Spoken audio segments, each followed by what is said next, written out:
long time, it was you want to find a collegiate athlete because they're dedicated and they know what it's like to win. And I said, now collegiate athletes really haven't done anything. I actually like junior college people. They don't have the means. They didn't have the family environment to say, hey, we're going to send you to school.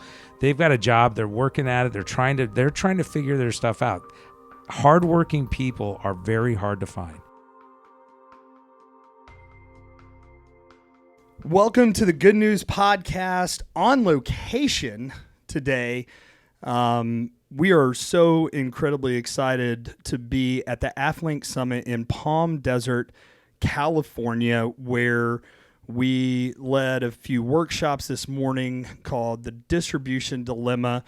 And it's an incredible honor for me as someone who has followed this guy on social media long before I ever knew him, just to talk about the power that social media can have to bring people together, which is what it was created for. And now to be sitting here at the AFFLINK Summit with Mr. Brian Porter, with Ernest Packaging, and somebody that Porterhouse that I've followed on LinkedIn, and everything that you've been doing as someone that I believe has really been a leader in the industry, showing people how you can use social media the way that it is in the packaging industry. So, Brian, thanks for taking some time out and being on the Good News Podcast. Oh, my pleasure. Yeah, always. Man. So you and I started following you on LinkedIn, and I want to get some background from you, like all this stuff, and we'll talk about that. But I started following you on LinkedIn, and because you were one of the first high-level, executives at a packaging distributor that I ever really saw using LinkedIn to kind of share the journey. Not only you were on within Ernest Packaging, but the journey around Ernest Packaging, and you guys were doing some really interesting stuff. And so I saw you at PMMI. Yep. And I thought, oh my gosh, that's Porterhouse. I gotta say hello to him. And so I came up and introduced myself, and and it's really incredible now to, be able to interview you, call you friend, text you every once in a while, and we've connected. Shout out to Bennett. And the podcast that he has, The Greatest People You've Never Met. Yep. And being able to listen to you on there. So give everybody a little bit of background. For me being a packaging nerd, I know who you are. Okay. I know what you do. But for other people who might not know who Brian Porter is and what you do, why don't you explain that for us? So VP of Client Relations for Ernest Packaging, currently 14 divisions across the United States.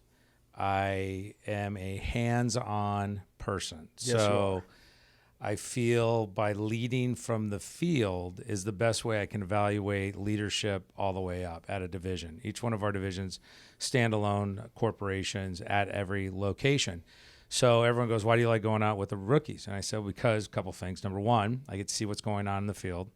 I get to see what competition is doing in the field, or who our competition is currently in the field, because that changes probably every 6 months to a year based upon acquisitions or people retiring. That's always been a big one. And then how they're being managed or how they're being led. And then I can go back to their leader, their sales manager, we call them DCRs, and give feedback on what they're lacking, what the individual was lacking in the field, or what they're really strong at, and what they need to be aware of because of those strengths or weaknesses that will happen. Yep. And so that's kind of the why behind what I do. And I like to post it to show everyone I work and you don't. Yep. Well, and what I love about that too is I think, I remember being a new packaging rep, and the sales manager that I had at that time would come and ride with me and go and make calls with me. Yes. And the experience was never great because and we've not been on sales calls together, but I could imagine it's different because my sales manager at that point wouldn't ask questions. He was just literally sitting there to evaluate me. Yeah. And I always remember there wasn't a whole lot of looking at, hey, what makes John different? How does John approach his customers different? Why is he able to build relationships others aren't? It was always, you're doing it so much differently than everybody else has done it. Mm-hmm. I need you to get on board this way. Mm-hmm. What I'm hearing from you is you do this so that, one, you can keep your ear to the ground, you stay connected into the industry, into the field, but it's also the ability for you to provide coaching to the leaders so that they know how to either double down on that particular salesperson's gifts, or hey, where we might need some course correction. Correct. Where did that mentality come from? So at Ernest, while we were growing, we abandoned our sales training. And it was basically when I started, hey, Brian, here you go. Kind of like we talked about today. You got 5 days to learn the price book and now go out there and sell. Yep. And I had a guy, he was an inside person, and he goes, Brian, go into our sample room, which, they don't exist anymore. And he goes, pull 5 pieces of literature, read them 3 times a day, every day of the week till the end of the week, and then reach out to those vendors with questions. And one stands out to me. It was the sealed air, Jiffy Air, the bladder system. I called and I said, hey, what is this? They're like, what are you talking about? And I said, well, I've got a brochure here. Send your rep by and I'll show it to him. And I want information on why, because it's unique. I haven't ever seen anything like this. Next thing you know, they partner with 3M for the case sealer. Do you remember that? Yes, at PMMI? I do. Yep. When they put it in, I'm like, son of a gun. I think I'm the one that reignited the interest into filling a void fill with air to being economical and the fastest way to do it. And you could do it then once the box was sealed, so you weren't trying to crown it down, because that was the problem. It couldn't automate if you were crowning the box. It wouldn't go through the case sealer right. So it was that kind of mentality of just, I'm going out there, I'm learning. So they handed me someone, Greg Woods. Greg Woods, you know Greg? I know Greg Woods. Yep. You reach out to Greg and say, hey, who trained you really? And he'll go, Brian Porter. I worked with him in the field.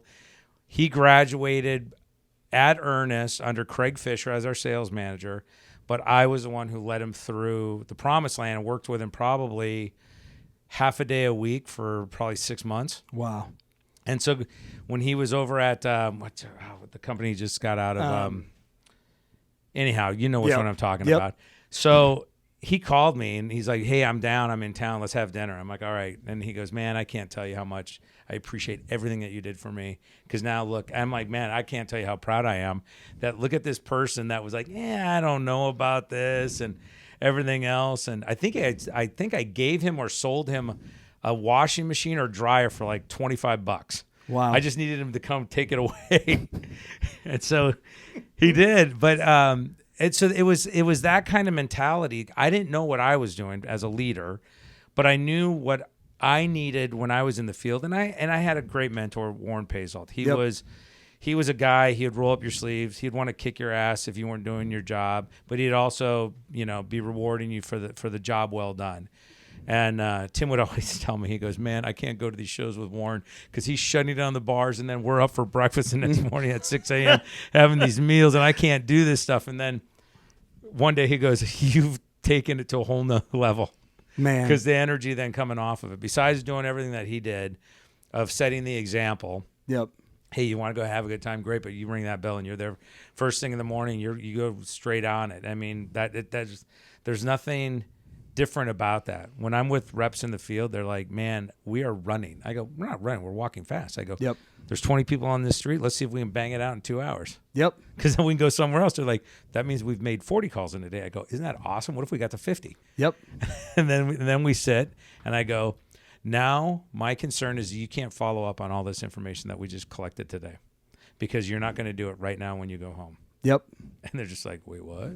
And it's a shocker to them, right? 100%. Because I'm processing everything that's already in their mind. And they're just like, you're killing me right now. I'm like, yeah, let's stop right now and let's go through everything that we got. This one, probably not. This one you're following up on immediately. This one's an email. This one you're coming back to. This one, hey, we were here. We saw this. I think I can help you. And I'm going through all of it with them. And then they're like, can I have feedback? I'm like, no, I already gave it to you. I gave you feedback after every single call we did today. Which is it's so important. When you look at even industry leaders in our field, right? And I'll say this because I learned so much there, but it's just the reality of our industry. Even going to work for Land Tech. And when I took over my team there was a sales rep, and David Herrig, he knows because he knows I love him to death. David had been in sales. He had been at Land Tech almost 19 years at that point and had been in applications, moved into sales, and had been in sales for 6 years. and had never gone and ridden with one of his leaders. And so one of the first things that I did when I took that over is I went and traveled with him, and I would go to sales meetings with him, and we would go back into the car, and I'd be like, man, what you think of that? How do you think that went? Yeah. And been like, man, what if we would have asked this question? How do you think? And all of a sudden in our next meetings, there were things that he was doing that were different. Immediately modified. And it's like those post-sale reflection calls, I still do them today. Even when I've been on my own, I call friends and other people that I've been in the industry with to be like, man, I just got out of this meeting. Do you mind if I run this scenario by you nice. and see how you would have handled it, right? Because that was one of the biggest differences. I never had that before. Right. Now I want to shift gears kind of. So how did you get recruited into the packaging industry? I wasn't recruited. So Jerry Shea worked for Richter, which is now part of Pregis. And he was Orange County, San Diego rep, and called on Ernest for Orange County, San Diego. And Jerry has a son and a daughter. Tom Shea, he was in my wedding as a groomsman. Sue Shea was a good friend of my wife's at the time, and she was in our wedding also as a bridesmaid. Sue worked for Tessa Tape. Jerry worked for Richter, and he always would tell me when I'd be over at their house hanging out, going, man, you would do really well in this industry. Just let me know when you're ready, and we'll go for it. So one day I came over on a Sunday. I said, Jerry, can I talk to you? I go, I got to get a real job. He's like, all right, you got a resume? I'm like, no. Give me a resume. All right, I'll get a resume. Go to my buddy. His dad is a patent attorney. He goes, yeah, Brian, just write it out for me. I'll have one of my gals type it up, do it up for you, and then you can go get it printed. So I had help with that. So I get the resumes. I go back to Jerry, and he goes, okay, I'll give you a call. All right. 2 weeks go by, and he goes, here you go. I got you this interview with Unisource. He's like, good company, national company, good insurance. It'll be good for you and the family, blah, blah, blah. Just don't screw it up. So I drive up off of Washington in downtown L.A., have the meeting. We go through the song and dance for like 6 weeks. I'm thinking I'm getting the offer.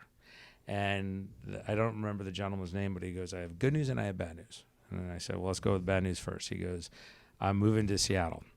And I can't hire you here because I'm not going to be the manager in this department. So whoever's taking over is going to have to be the one to hire you. I'm like, shit. Okay. What's the good news? I can give you a job in Seattle. I'm like, I'm not moving.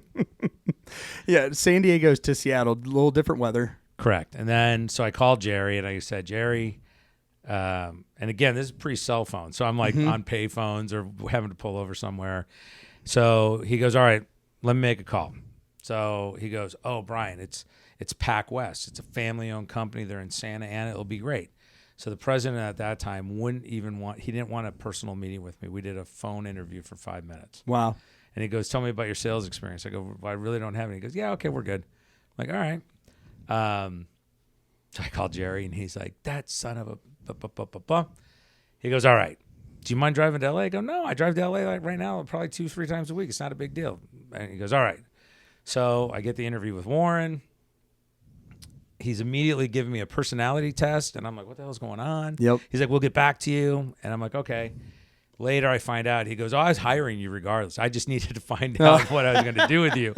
And so he goes, because Jerry Shade's never brought us a lead ever. So he goes, I'm hiring you. I don't know what we're doing, because they had just acquired Wagner up in Salt Lake City. So all the effort was out at the first out-of-state acquisition. They weren't doing anything. They had like 25 reps that were all rocketing, all younger guys that they had brought through the program, trained, hire 4 at the beginning of the month, 1's left at the end, boom, hire 4 more. And they did that, I think it was 3 years. Wow. To create 27 Divs in LA.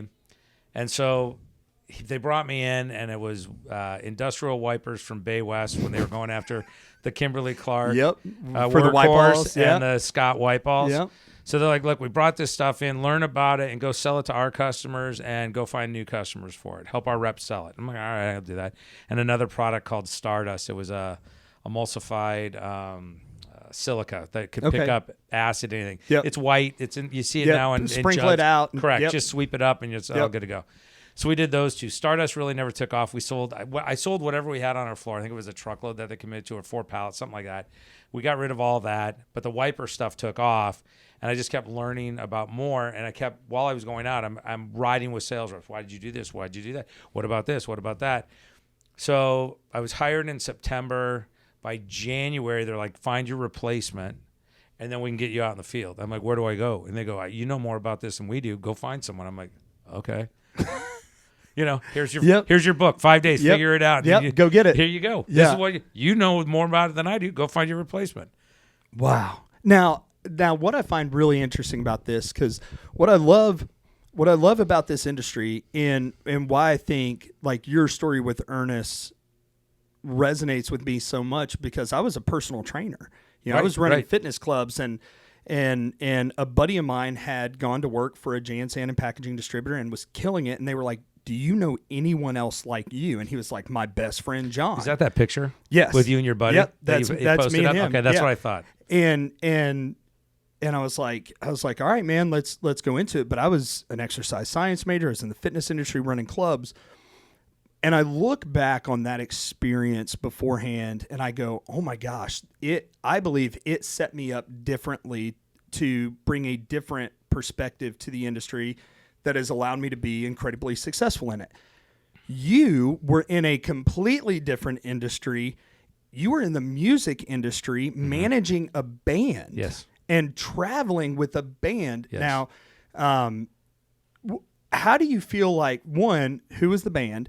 2, how do you feel like learning how to manage a band, help them find gigs, to find shows, building relationships with, these owners of these venues and getting set up? How do you explain a little bit of that and how you feel like that prepared you for the career that you have now? The band was called Standing Hawthorne. When I started with them, they were still called the Slugs. And when they wanted to make a cassette, I'm like, look, have you guys done a name search? And sure enough, there was Slugs out of, I think, Montreal, Canada, or maybe it was somewhere up north. So I'm like, you got to change the name. You can't be the Slugs anymore. So the singer goes, we had a meeting, and he comes in, he goes, I got the name, Standing Hawthorne. And we're like, what? And he goes, it means an erection. And we're like, okay. So we go, I come back, I go, I think you're talking about Sammy Hagar's album called Standing Hampton. And that's an English slang for an erection. So, but we'd already started printing flyers and stuff for Standing Hawthorne. So we're like, all right, Hawthorne's a horny bush, whatever. Here we go. There you go. So Standing Hawthorne is the band. We did 2 CDs, 2 EPs, I think, and then the band dissolved when this guitar player and drummer went out on the road with General Public. Yep. So how did it apply to what I'm doing? It's managing human relationships. You have 4 individuals plus Doug, who we basically called the road manager, who was my roommate for a while too. I have all these different personalities, and we're in a van or an RV. A lot of times we would rent an RV from this nice old lady who had no miles on it. We just ran that thing into the ground.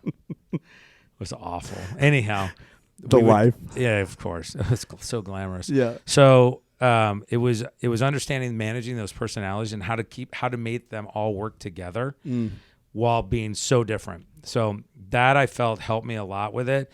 The other thing is just managing a schedule, booking out as far as you possibly can, and making sure that everyone's aware of it and over communicating to everyone in the group and to the different promoters that we dealt with. Hey, these are our dates. If you want us, this is when we can do it. And they appreciated me coming to them like 2 months, 3 months in advance, because we wanted to do that so we could do our newsletter, which at one point I think it got up to like 1,000 subscriptions that we would sit there and fold a 4-page thing with a bulk mail stamp on it and take it down to the post office that night, just a trunk full of mailers to go out. But it was all of that. I think it was just all those individual things, and then listening to what the need is, what their goals are trying to be, the guitar player, very accomplished. I told him this at one point, and I said, your parents came up to me at your recital at UCI when it was a lute recital, which we were coming back from Tempe, Arizona, playing 4 gigs out there. Wow. And we were coming back, and we're in the back. This time it was a van, a box truck, and it's 100 degrees, and he's practicing and practicing and practicing for the following weekend that he had to do this as part of his major, because he graduated as a music major from UCI and knocked it out of the park. But that performance, his parents were like, yeah, this band stuff, this musician stuff, he's going to be a pilot like his father. God bless his father's soul, passed away from cancer, but I don't know if his dad ever realized how talented yeah. he was able to become. Like, he produces Kiefer Sutherland's work. He produces a ton of stuff. He's a very accomplished musician on his own. The ear that he's developed now to record and produce people, phenomenal. But back then he was a surfer, skater, worked at a skate shop, and his brother became a pilot for American, took after his father.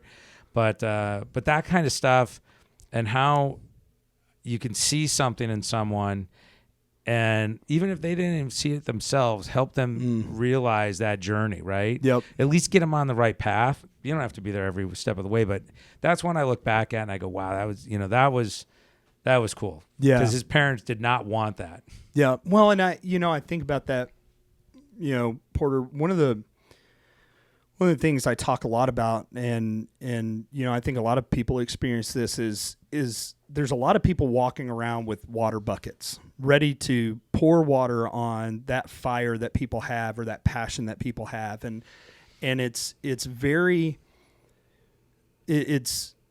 not often that you find people in your life, I think, unless you really begin looking for them, that can be the people who are carrying buckets of gasoline, that see that spark, that see that passion, and pour gasoline on it to help create that inferno that can really be the catalyst that changes somebody's life. And, I look at this industry and what I'm doing now, and remembering being in those interviews with people trying to get a sales role somewhere, because I was like, man, I want to change the financial situation for my family. I just gotten married, and I wanted to be able to provide for my family. Right. And for me, growing up poor, it was incredibly important that I found something that I could be successful in, and no one would give me a shot because I didn't have any sales experience. Right. And that one guy by the name of David Anderson, who is now with Pitney Bowes out in Arizona, shout out David took a shot on me. And, looking back almost 15 years later, I'm like, it's changed my life. And that's something, with your experience as well, when you're looking at sales talent, when you're looking at people of like, who do we want to bring into Ernest? There's a lot of distributors out there and a lot of industries out there that will get what we call industry retreads, right? And they'll find the same people that have been at all these different distributors and all this stuff. And when you're looking for sales talent, do you care at all about sales history and having experience there and the industries that they come from? Or are you more focused on the person and some of the intangibles that they may bring? It's a little of both. I don't necessarily like industry experience, because if they can't make it where they're currently at, I don't know if they're going to make it with us. Right. You usually make it at the one spot you start off at. So, not that there's very talented people out there, but one interview question I ask is, what is the very first job you ever had? And they go, oh, and I go, no, I see on LinkedIn. I don't care about that. What was the first job you ever had? How old were you? A lot of times it's like, I was 8 and I had a paper route. I go, did you have to collect the money on your own? Yes, I did. Your parents weren't there? No. Would you let your 8-year-old go out and do that now? And they're like, wait, what? Like, that's what I'm talking about. You had grit. You wanted something. What did you want? $6 Million Man? What did you want? G.I. Joe? Millennium Falcon with your Star Wars figures? What was it that you wanted that made you go do something so much that you didn't care? I mowed lawns. Okay, did you go get your own clientele? Yeah, who was it? My neighbors. Did you go collect the money from them, or did your parents do it? I did it. There you go. Do you have to put gas in it because they want the electric mowers and stuff? You know what I mean? There's all those things. That's the stuff. I want to find the person that has that grit to do that. Yep. I've talked a lot, and Vince, our VP of talent, made me step in it the other day. We were interviewing a person, and they asked me, what do you look for? And I said, for a long time, it was you want to find a collegiate athlete because they're dedicated and they know what it's like to win. And I said, now collegiate athletes really haven't done anything because even when they're in high school, they're not working because they're working on that sport. During the summer, they're having to do the club sport. Yep. They get to college, they don't even do their schedule. They don't even need to know where they're going to go eat. It's all planned out for them. Yep. So the rational thinking of, whoa, there's a problem. How do I solve that? They don't have that. They've always had people to solve it for them. Everything is already laid out for them. Yep. They don't even have to think about it. They have to go perform at a high level. I'm not taking any of that away from very extremely talented. But when you have to get into something like this, especially sales, you got to be able to think of this happened, now what? Yep. Well, I go talk to my 4 counselors for math. I've got my 1 counselor and I've got the 1 here, and then I got my own tutor that I have to go to.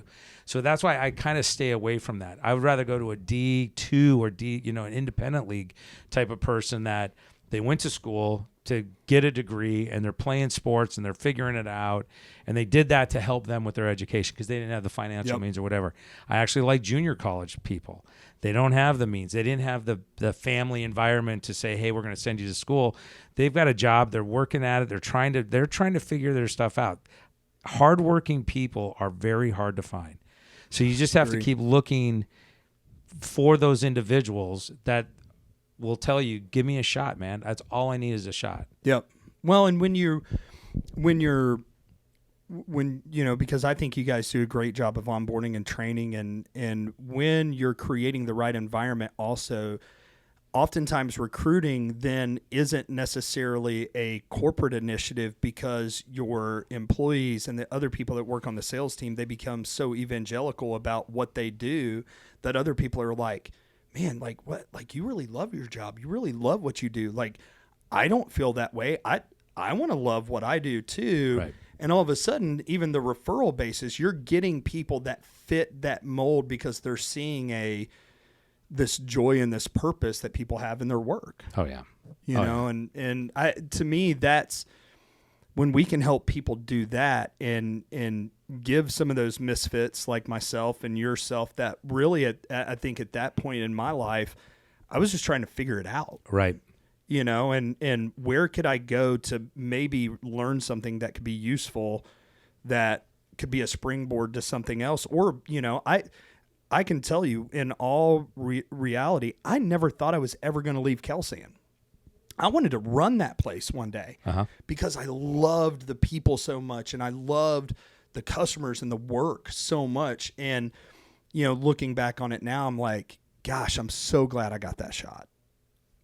Well, I think distribution is an amazing environment. Agreed. Especially from the packaging standpoint. I tell people all the time, you're overcomplicating a very simple process. Yes. Yep. But it is the hardest work you're ever going to do. Yep. And that's it. I go, if you can do the process and work it and do it every day and give it all 100% every time, don't try to overcomplicate it. Don't try don't be spending time trying to find shortcuts. Yep. To doing the hard work. Yep. And it'll pay off. It'll pay off. In dividends. I've watched people, one of our reps went through the program. I think one of his coworkers shared with us the other day, last week when they were in training, that he's just bought his 7th house. Yep. That's the vacation home. Yep. So he's had his own home, some investment properties, and then we finally bought a vacation house. And this guy came to us, nothing. It was odd. And to see stuff like that brings me so much joy. It's like he worked the process. He believed. And it's not like it took him 20 years to do it. We're talking, I think he's on year 8. Yeah. I look at guys like Derek Nave, who works for Associated Packaging. Yep. I was in that same boat, right? Like I'd come in as a territory manager and I was killing it. I was picking up new business and And they were like, wow, you really have a skill set for that. Do you want to only pick up new business? I was like, yeah, go out and cold call all day. I'm love it. Yes, let's roll. This is great. Yeah. This is the fun stuff. Yeah, this is awesome. And so they were like, well, find your replacement. And I was like, where do I look? And they were like, I don't know. Where did we get you? And I thought, well, the gym. And so, I'm at the gym one day and I see this guy walk in who, is a monster looking man. And he walks in and he just starts smiling. Everybody's talking to this guy. Yeah. Everybody knows him. And he's having like engaged conversation with so many people. And he walks over. I'd never met him in my life. And I go, hey, man, what's your name? He's like, Derek Nave. It's like, what do you do for a living, Derek? He goes, well, I'm a personal trainer across the street at the other gym, but I come over here to work out so I can be focused on my workout since I work over there. I was like, oh, that's interesting, man. You want to be a trainer the rest of your life? Or, is that kind of what you want to do? It's like, well, no, I've been trying to get into pharmaceutical sales, but nobody will hire me. I don't have any sales experience. You want to sell toilet paper? And it was the same question that Justin had asked me. And he goes, really? And I was like, well, look, man, I'm getting this new role as the packaging business development manager.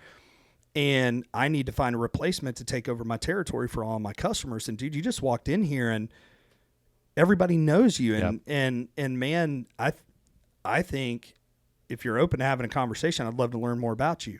Fast forward to today and seeing some of the guys from Associated and their president and one of their VPs, Brian, and went up to him. I was like, hey, I have to apologize to you guys. I'm really sorry because I'm the one responsible for Derek Nave, and Derek's been in the industry since 2013, 2012. So 11 years now. Yep.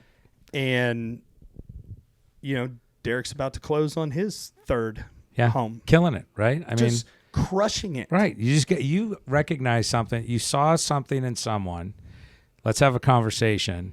They're like, I'll give it a shot. Yeah. Tell me what I need to do because no one else is letting me do it. Yep. And there you are. And it's funny because when we hired him and he rode with me every day for 9 months, so he and I became super close. Oh, that's awesome. I trained him and, and he's taken what I do and he's on a whole nother level. He's incredible. But he was 23 years old, living at home with his parents. He had just graduated college and he didn't even have a credit card to his name. Yeah. He had never filled out a resume. He had no clue what he was doing. He was a kid. Sounds right? like someone I know. Yeah, he was a kid, and to see where he is now, and he'll say the same thing. He's like, man, the distribution industry changed my life. Oh yeah. And so it's amazing, Brian. I know I've told you before, and I know I've said it many times. I'm incredibly grateful for the friendship that we have created and that we're continuing to build and the trust that you've given in me and Carlo, obviously, and looking at, some crazy knucklehead guys who love this industry and going, hey man, they, being willing to make introductions to us and take time to be on the podcast. We're big fans of yours, and so I'm just so grateful for you. Oh, right back at you. I'm a big fan of yours. Wow. Going back to the PMMI, if you remember, we were at the SpecRite booth. We were. And I was talking to Adam. Yep. And he goes, I'm going to go do a podcast with Jonathan. And then Corey was there too. And I'm like, oh, look at you guys. Yep. All of these guys merging together. Yeah, they're all just running around. I'm like, wow, this is crazy. Yeah. Because I've watched all of you guys. So it was like, Adam came to one of our open houses in Salt Lake City. Mm-hmm. He saw I was up there, and I'm like, Adam, come by.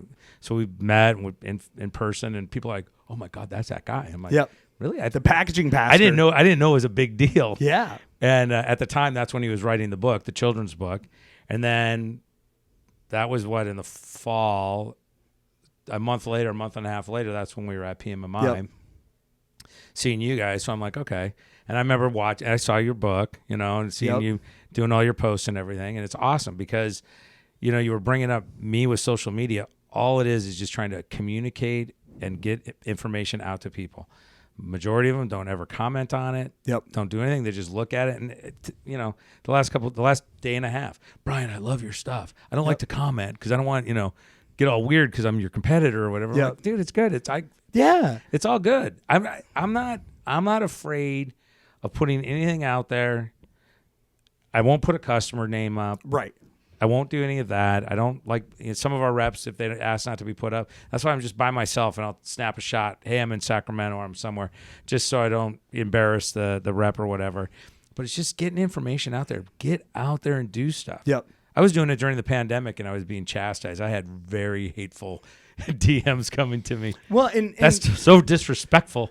Well, and that's honestly, it's funny because I share a story a lot of when I started putting myself out there a little bit more around 2015, 2016, started, I'd made the jump to land tech and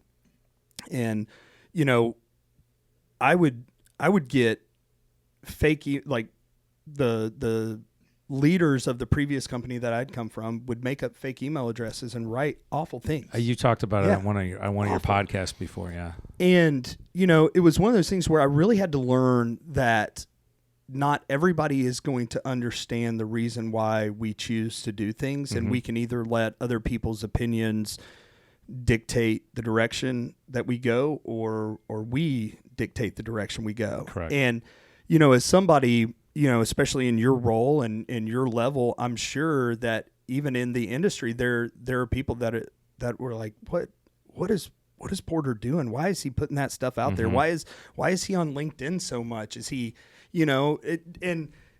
but looking back on it, man, like I'm sure when reps meet you or when people meet you, there's so much more familiarity in a relationship with you before, and you've not even really met. Correct. Yeah. And it's brilliant, Well, you have to do something when you're in the car with a rep that you don't want to freak them out when they're right. So I look down at my phone. I even tell them, I go, hey man, I'm just going to be on my phone looking down. Not a big deal. You just get us there. And because I'm like, I do not want to make you nervous. Haven't been in a car crash yet. I don't plan on it happening today. Let's go. It's awesome. Well, Porter, thank you so much for being on with us.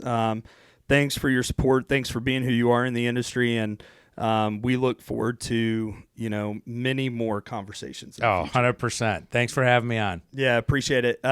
Look, guys, keep tuning in to the Good News Podcast.